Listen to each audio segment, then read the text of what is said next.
Опасност од нов мигрантски бран и се заканува на Европа предупреди неодамно од Охрид унгарскиот премиер Виктор Орбан при средбата со македонскиот премиер Мицкоски. Според него миграцијата е проблем кој ќе остане присутен и во наредните десетина години, бидејќи се случува длабоко демографско прегрупирање низ светот. Ако некој мисли дека ова прашање ќе се стимне од дневен ред, тогаш е во голема заблуда, рече тој. Ако пред себе имаме и експлозијата на демографската експлозија во афричките држави, и ако то не спречуваме, тогаш можеме да очекуваме да преко Средоземно море во Европа може да дојдат преко повеќе стотици милиони луѓе. И од тоа може да заклучиме дека проблем со миграцијата не се однесува на наредните 30-40 години, туку во наредните 70-80 години.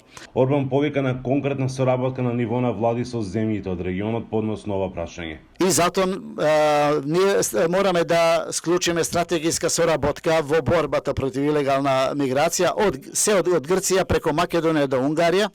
Добро би било во ова соработка да ги уклучиме и западноевропски држави, али тие не се подготвени да ги бранат сопствени граници, и затоа ние имавме една историски предизвик да додека ние овдека се бориме против мигрантскиот бран, во нашиот регион за неколку години можеме да очекуваме мигрантски бран од зад грбот. Да се предвиди нова криза и масовен прилив на луѓе во оваа констелација на состојбите и постоењето на нови конфликти на Блискиот Исток е многу тешко, велат од Македонското здружение на млади правници. Сепак велат дека земјата треба да биде подготвена за се.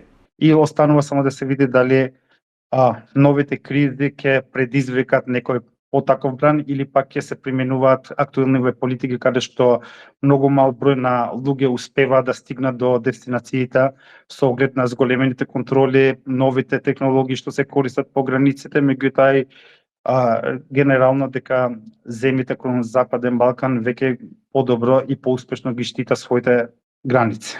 Северна Македонија релативно добро се справи со претходната криза, вели Авди, но условите во однос на минатото се променети.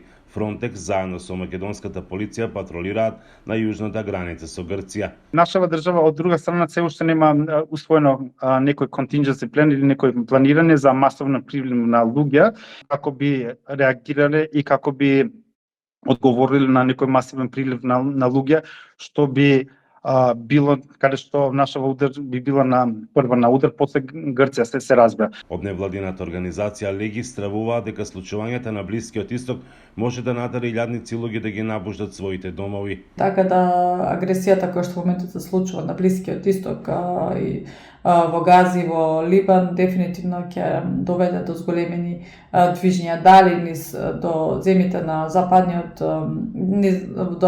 до Европа или се најголемата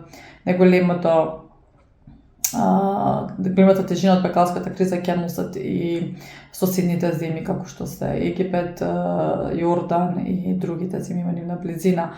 Според Легис, годинава може да се забележи намален број на ирегуларни влегувања на македонска територија. Последните години бројката на луѓе кои ја користат западно-балканската мигрантска рута, велат од невладиниот сектор е речиси константна и се движи околу 20.000. Од Охрид за Гласот на Америка, Мики Трајковски.